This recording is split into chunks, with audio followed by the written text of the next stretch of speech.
That was the moment he'd known she'd not allow him back into her life, would not sully one more day with him. Frankly, he'd been more certain of that than he had been that the cancer had returned. But somehow, perhaps through divine intervention, who knew, Bonnie had let him in one last time. But with concessions. A host of them he couldn't really recall right now, except for the pompous ass seated across from them. The pompous ass must have felt Aaron's despising vibes, because he looked up, smiled, and said, "We did some good work Monday. We learned about our mutual feelings surrounding the first separation, didn't we?" Bonnie nodded. Aaron just glared at him. "Now, Bonnie, when we met on Monday, you indicated you were agitated about a recent event. Do you recall?" Daniel asked. "Yes, I do," Bonnie said primly. She was sitting ramrod straight, her hands folded in her lap, looking gorgeous with her dark hair cropped short and wild, just like he saw in the magazines he read when he was getting chemo. "Would you care to talk a little about that?" Daniel prompted.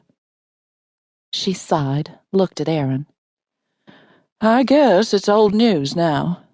It was just that our daughter Rachel had been up to care for Aaron while I went back to Los Angeles to take care of a few things.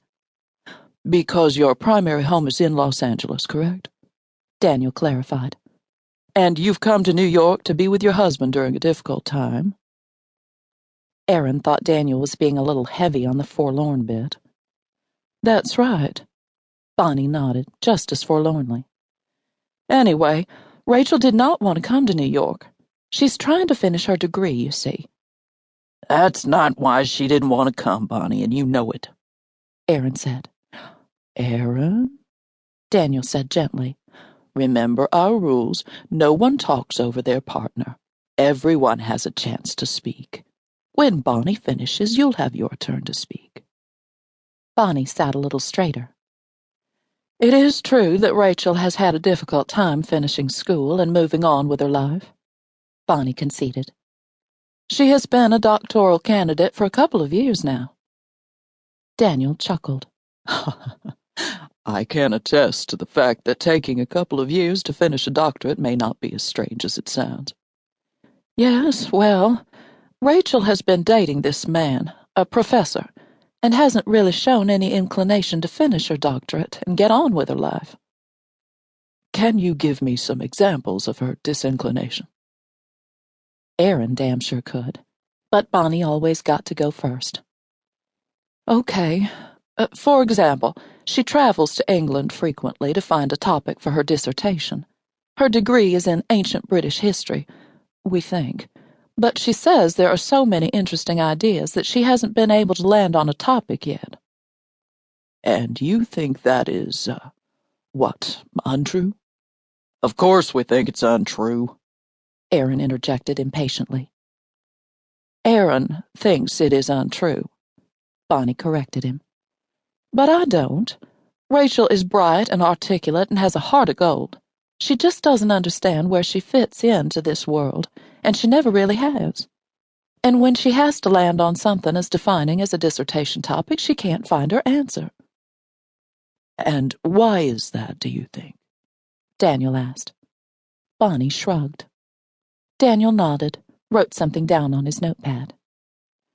"How exactly did Rachel's indecision lead to your recent agitation with Aaron?"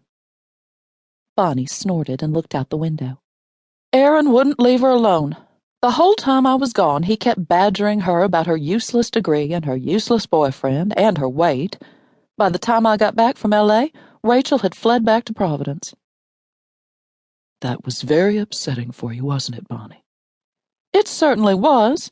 He swore he wouldn't do that," she said, pinning Aaron with the look. "But I didn't swear I would let my daughter flounder," Aaron shot back at her. "Aaron, remember our rule," Daniel reminded him once more. Aaron came very close to telling Daniel to go fuck his rules, but he bit his tongue because he had promised Bonnie he would do this counseling, even if it killed him. "Let's talk a moment about the promises we think we hear. Bonnie, what did you hear Aaron promise you?" "That he would change," she said, shooting him another look.